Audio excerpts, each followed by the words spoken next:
Qophiin faana afaan Oromoo guddina afaan Oromoo irratti xiyyeeffata.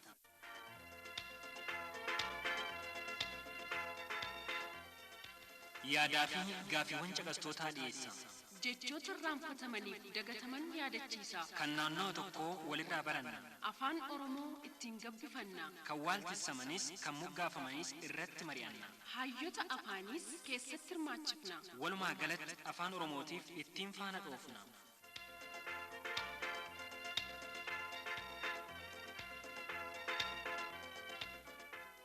Kan barbaade falmuuf, kan barbaades mormuuf, yookaanis deeggaruuf, yaadaan walafeeruuf, faanni afaan Oromoo waltajjiidha. irratti hirmaachuudhaaf mirgaaf dirqama qabna. Kanaan wajjin deemna. Faana afaan Oromoo. Ashama harka fuunee kabajamoo dhaggeeffattoota keenya qophiin faana afaan Oromoo torbeen sanbata waaree booda sa'aatii kanarraa eegaluun faana broadcasting corporate irraa isin biraan geenyu jalqabneerra. Qophii keenya torbee darbee keessattis waa'ee rakkoo mana barnoota qaroo dhabeeyyii sabbataa irratti qopheeffannee kutaa lamaan isin biraan geenyeerra. Har'a immoo waa'ee maalummaa afoolaa fi hogbarruu akkasumas immoo gumaachi isaan guddina afaan Oromootiif qaban maal fakkaata kan jedhu qopheeffannee isin biraan ga'uuf jenna. Nu faana turuun qophii keenya hanga xumuraatti dhaggeeffadhaanis affeerraa keenya. Afoolli karaa dhalli namaa jireenya isaa toora ittiin qabsiifatu keessa isa tokkodha. Kan taajjabbii, gammachuu, gadda, araara, duudhaa hawaasa keessa jiran hunda ittiin ibsatudha. Kana malees egaa afoolli yaada yookaan miira hawaasni afaaniffaan dhaloota tokkorraa isa birootti dabarfachaa as ga'ee fi yeroo sirni barreeffamaa hin jalqabnerraa eegalee hanga ammaatti hawaasni kan afaaniffaan walitti dabarfachaa har'a ga'eedhaan jedhu Yuunivarsiitii Finfinneetti barsiisaa hogbarruu Oromoo kan ta'an barsiisaa Jennenuus Galata. Afoolli calaqqee haala jiruuf jireenya uummata tokkooti. Aadaa isaa ittiin ibsata hawaasni, haala jiruuf jireenya isaa ittiin ibsata, falaasama isaa ittiin ibsata. Keessumaayyuu qabatamaadhaan gara hawaasa keenyaatti yoo dhufne ijoollee ofii afoola san keessatti lakkoofsa ittiin barsiisaa. Fakkeenyaaf tokkeen maali, tokkeen tokkittumaa, lama maali, lamaan mucharee, tokkeen tokkittumaa, sadii maali akkasittiin haala ittiin daa'imman isaanii lakkoofsa yookaan herreega baratan karaa banaa fi ture jechuudha. Karaa biraatiin ibboon teene jedhanii gaafatu, yaa raadaa, yaa jibichaa maal jedhaniitu ollaa san namoota jiran gaafatu, maatii san keessa miseensota meeqa jira, namoota meeqa tollaa jira kan jedhu san hundumaa ittiin ijoollee ofiitiin barsiisaa turan jechuudha. Gara biraatiin hawaasni tokko jiruuf jireenya isaa keessatti bar darbe tokko keessa maalirra ture, sadarkaa maalirra ture kan jedhu afooluma isaarraa qorachuudhaan siyaasa isaattiin beekuu ni danda'ama. Afoolli dalagaa dhugaa yookaan actual performance kan qabu yoo ta'u dhiheessitoonnii fi hordoftoonni iddoo tokkotti wal bira jiraachuun kan darbudha. Kunis fuulaa fuulatti walitti dhufuun waliin haasa'uun taphachuun kan darbu yoo ta'u sababni isaas immoo namni afoola sana himu afaan hin dabarsa waan ta'eef qaamni fudhatu sunis fuulaa fuulatti abbicha bira jiraachuunis dirqamadha.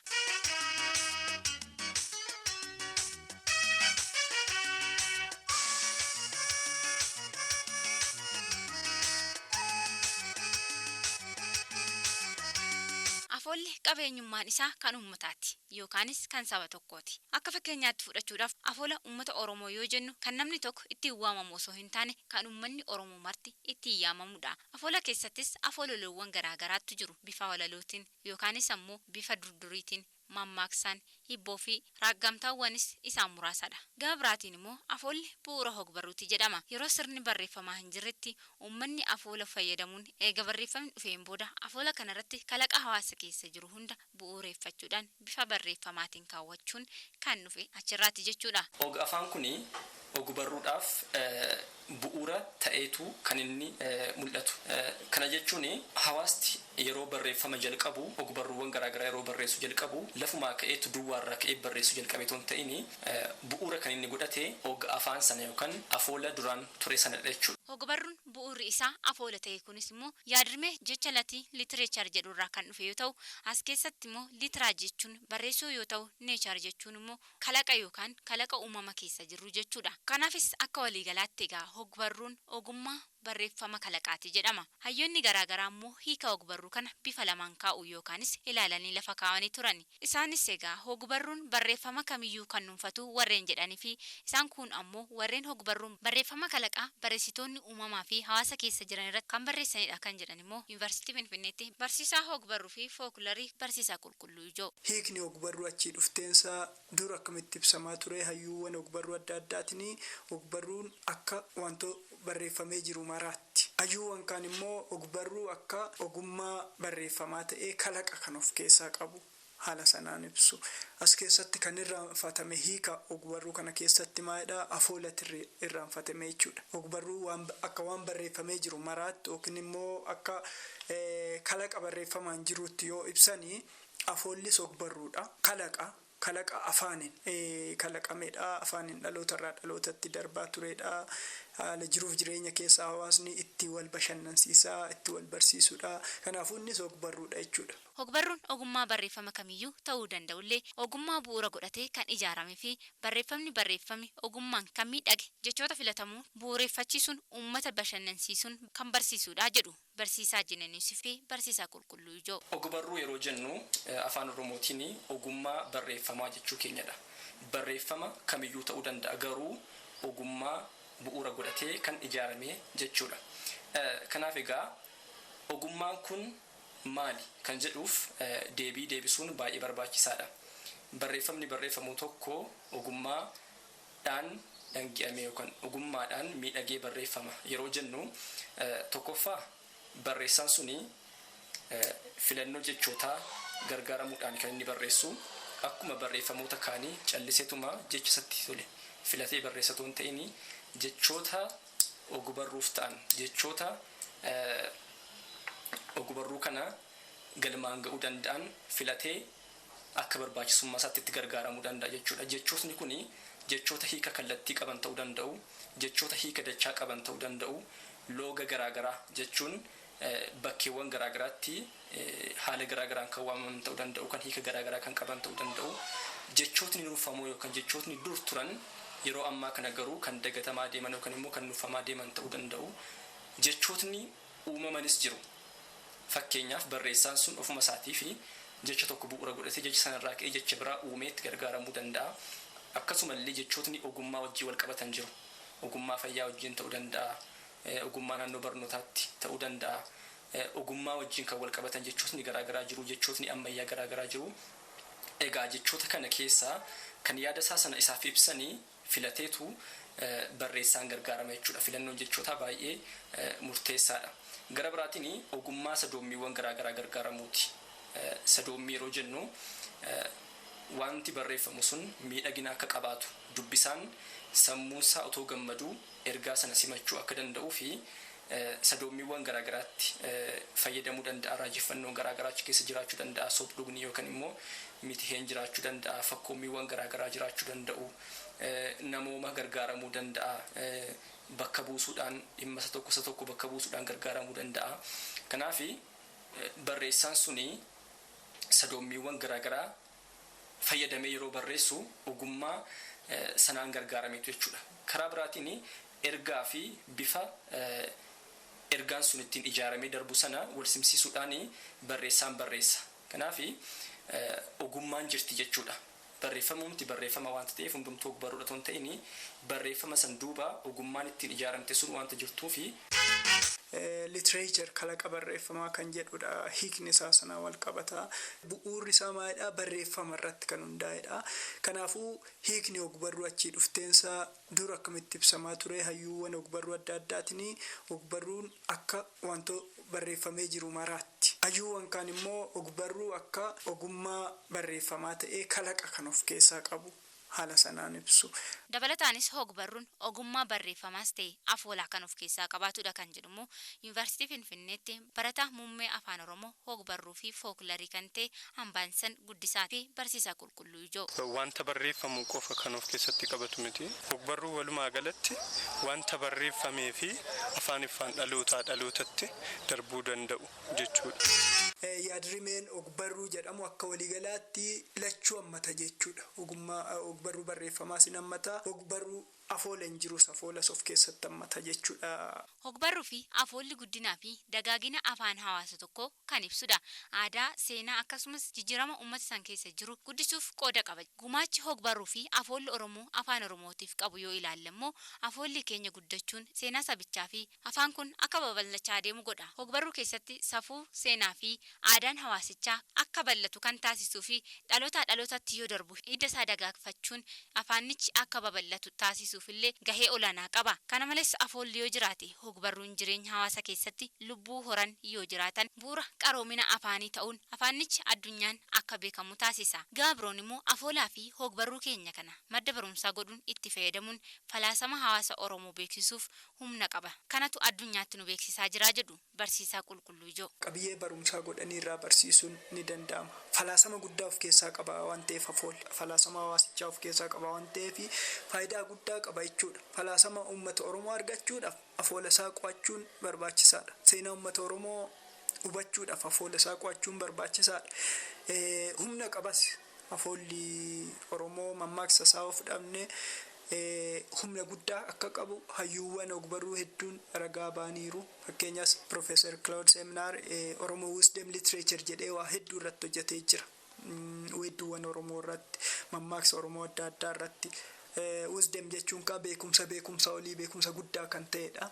Beekumsa guddaa jira jechuudha afoola Oromoo keessa. Guddina afaanichaatiifis faayidaa guddaa qaba. Garaagarummaa afoolaa fi hogbarruu gidduu jiru yoo ilaallamu hagana mara addaan fageenya qabaachuu baatanillee afoolli afaaniin daddarbuu fi hogbarruun barreeffamoota ogummaan qaramanii fi jechoota filatamuun itti dabalanii kalaqa barreessitootaatiin kan uummata bashannansiisan ta'uu himuun yeroo yerootti jijjiiramuun afoolaa immoo hogbarruu wanta adda isa taasisuudha jedhu barsiisonni kun. Afoolli afaaniin dhalootaa dhalootatti darbaa.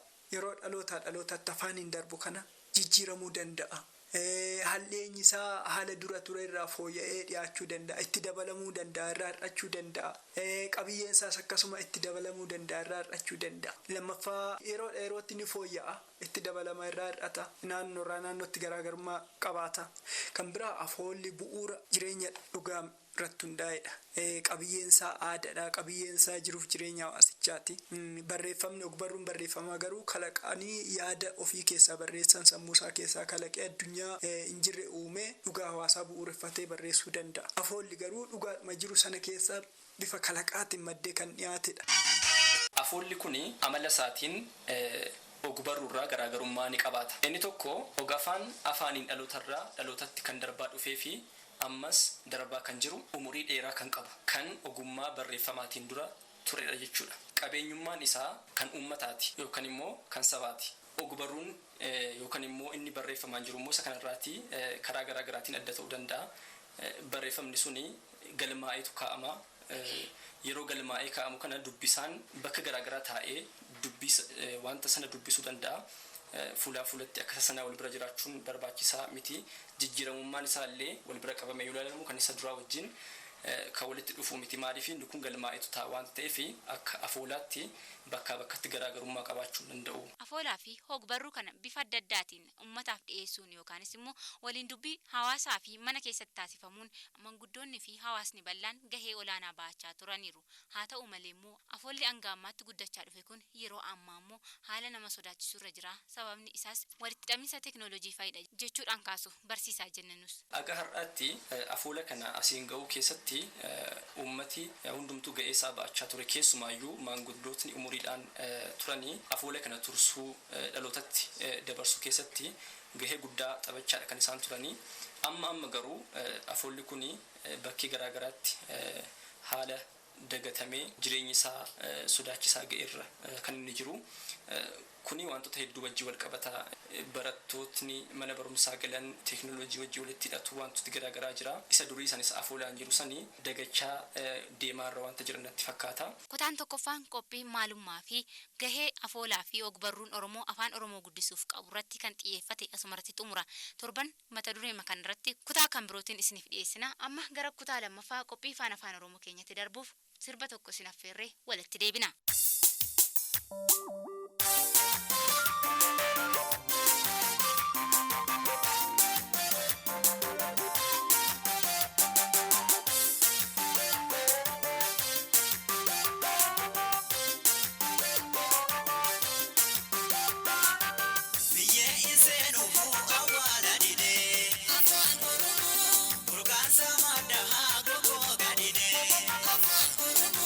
Gatan tare kufu fidide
Egaa dhaggeeffattoota keenya kutaa lammaffaa qophii faana afaan Oromoo keenya walitti deebineeti jirra. Kutaa lammaffaa kana keessatti egaa Ibroo waliin waasnitti himuudhaaf jennamii maaldhaan jalqabnu? Cigoodhaan jalqabna. Tokko kan jennu loowwan keessan hundi hatamuun hedduu nu naasise baay'isaa barbaada isuma fudhate. Takkan irra deebi'a. Loowwan keessan hundi hatamuun hedduu nu naasise baay'isaa barbaada isuma fudhate. Dubbiin dachaa kan jiru baay'isaa barbaada kan jedhurra. Sorgoon isaa kan ifa jiru jechuudha. Sirriitti barbaada jechuudha. Abbicha hate akka jabaa barbaada. Faana dhahaati sirriitti barbaada. Soqaa jecha. Namni irraa hatame tokkuma yoo ta'u hate jedhamee kan shakkamu hedduu waan ta'eef cubbuu hin seeninaa. Isuma hate isuma fudhate qabsiisuudhaaf yaalaa jechuudha. Sokoon ammoo Sokoon egaa namicha baay'isaa jedhamu isatu fudhatuu danda'a. Tariif isa sirriitti barbaada isa jedhu. Akkasuma loowwan namaa hatuudhaan kan beekame hawaasni hundaa kan beeku nama baay'isaa jedhamu waan ta'eef isumarratti xiyyeeffadhaatii barbaada. Nama maqaansaa baay'isaa jedhamu. Tokko akka jabaa barbaada soqaa yoo ta'u tokko immoo nama maqaansaa baay'isaa jedhamu.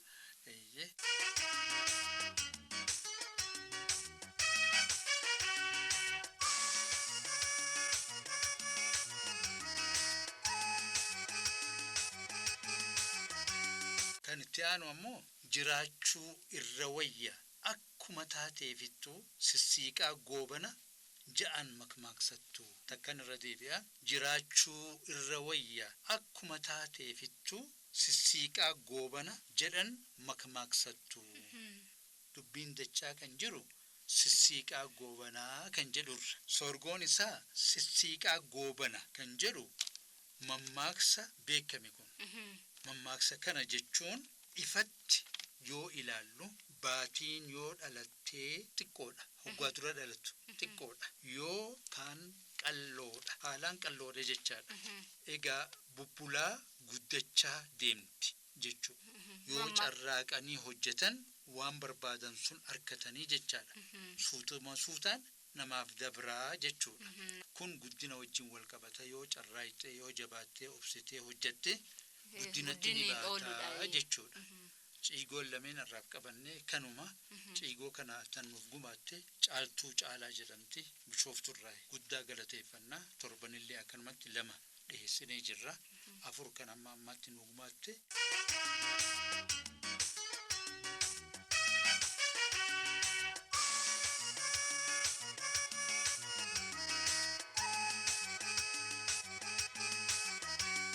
Gara maalitti dabarru? Cigootti dabarra. Cigoo hoggaa jennu waan jecha lamarraa uumamu. Jecha lamarraa hoggaa uumame hiika duraan qaban dhiisanii hiika addaa. Hiika dabalata. Hiika gara biraa uummatan jechaadha. Kan irraa abbaa wajjin waan wal qabate qofa laalla.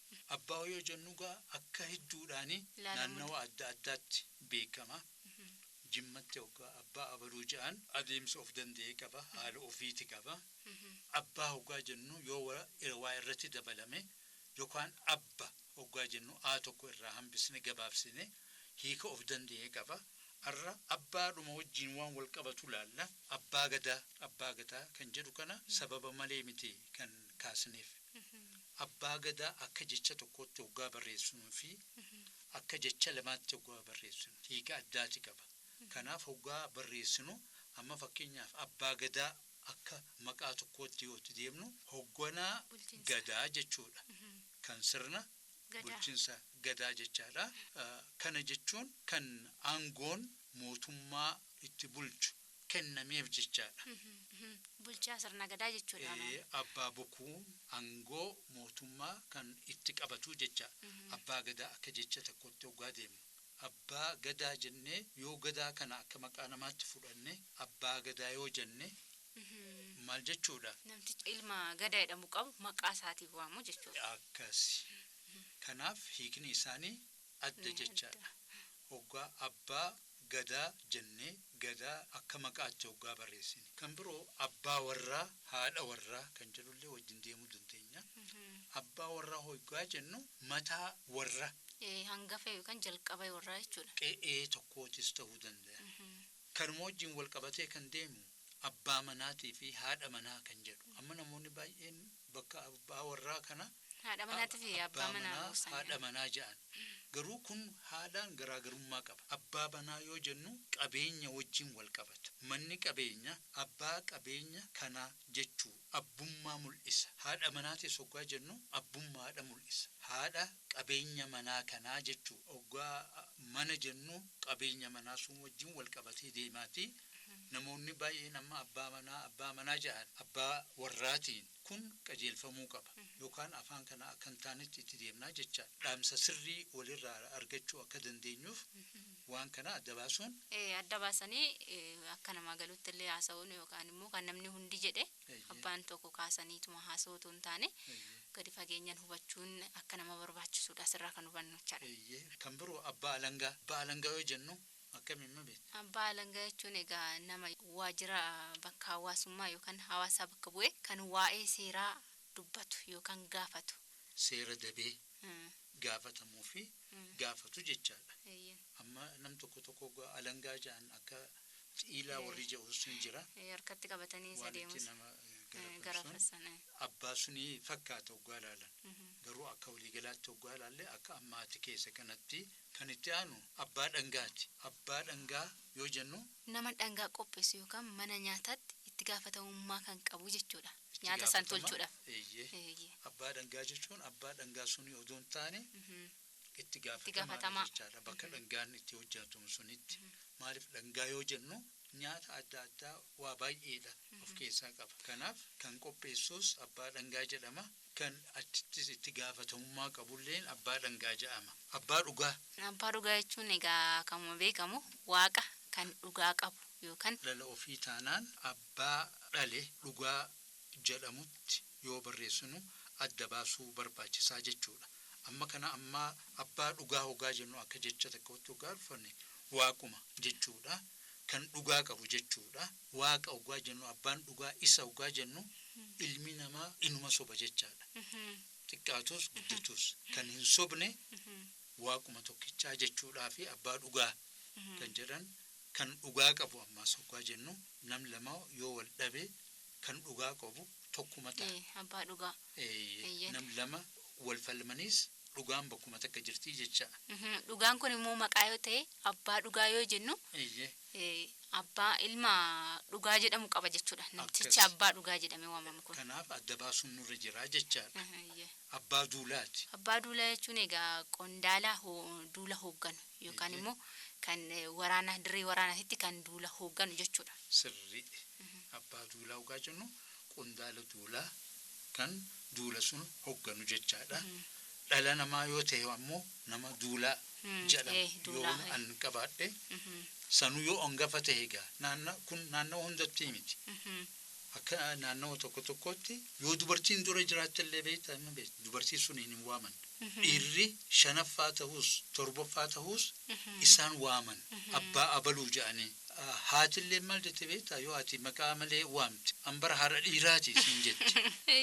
Iddootti garaagaraa namni kabajas akka kabajaaf fakkaata. Abbaa eenyu abbaa maal yoo jedhani waan akka kabajaatti waan ilaalamuufidha. Abbaa duulaa abbaa dhugaa abbaa maali jennee kan waamnu yeroo baay'ee hawaasa keenya keessatti. Maaliif yoo jedhan dhiira suniitu ibidda sun itti fufsiisaa jedhan. Maaliif ani sanan gaafadhe. Maaliif dubartoota dhoowwatti hin jireen? Abbaan hunda keenya kan dubartii sunillee aadamii dhiiraa. Kanaaf gara dhiiraatiin waamnaa jedhaniiti kana natti himan. Fuuldura gawaan taha rabbi beeka. Injijjiirama seeraan kun garuu. Injijjiirama. Itti jabaadha itti qabsaawa. Abbaa fardaa kan jedhu. Abbaa fardaa hoggaa jennu nama fardaan loluu jechuudha. Nama yeroo baay'ee namoonni fardaan loluun miilaan utuu hin ta'in ka fardaan loluun abbaa fardaa jedhama. Abbaa farda sunii odoo hin taane ka fardaan lolu fardarra taa'ee kan loluu jechuudha. har'aaf nu ga'eega. Caqastoonni keenya nuuf gumaatuu danda'u abbaa irree, abbaa garaa, abbaa dubbii, abbaa olee, abbaa lafaa waa hedduudha kaasuu dandeenyaati. Mee isinis hamma beektan nuuf gumaataa isinin jenna akka walirraa barannuuf. Kan nuti dhiyeessine kanallee yoo caqasanii yoo yaada qabaatan hiika dabalataa yoo kan jallate jiraatillee yaada isaanii nuuf haa ibsan. Xalayaadhaan tahuu bilbilaanillee nutti himuu ni danda'an. Kanaaf gumaachi keessan nurraan hanqatin jenna. Akkuma caaltuu caalaa isinis waanuu gumaataa jenna walirraa barannaati. Tole gaa dhaggeeffattoota keenya kutaan lammaffaa qophii faana afaan Oromoo keenyaa kana fakkaata. Dhaggeeffattoonni in yaada keessan nu biraan gahuu barbaadan toora bilbilaa yookaanis immoo toora sanduuqa poostaa keenyaan 32722 jettanii nu biraan gahuu dandeessu.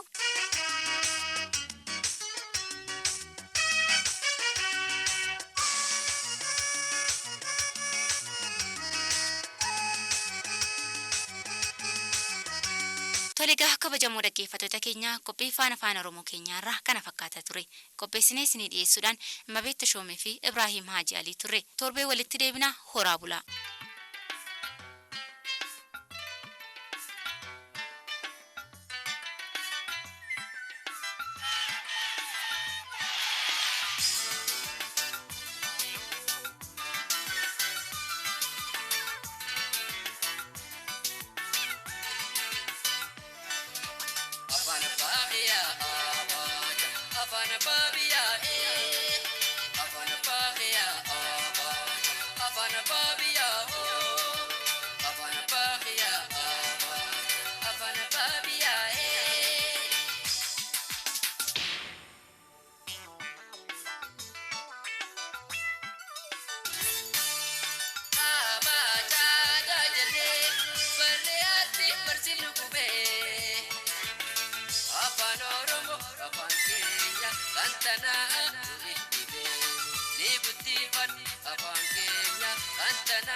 Bukamamte turte asabde gammanne gammadi arra kabamte silelif nalamu ayyamnu tukate logoda etola jecha kemiawa kendu pachumbeine dagay pachuawa bona ganastasi sirra damna yaya Timi jabalusi wa hundaf mijawa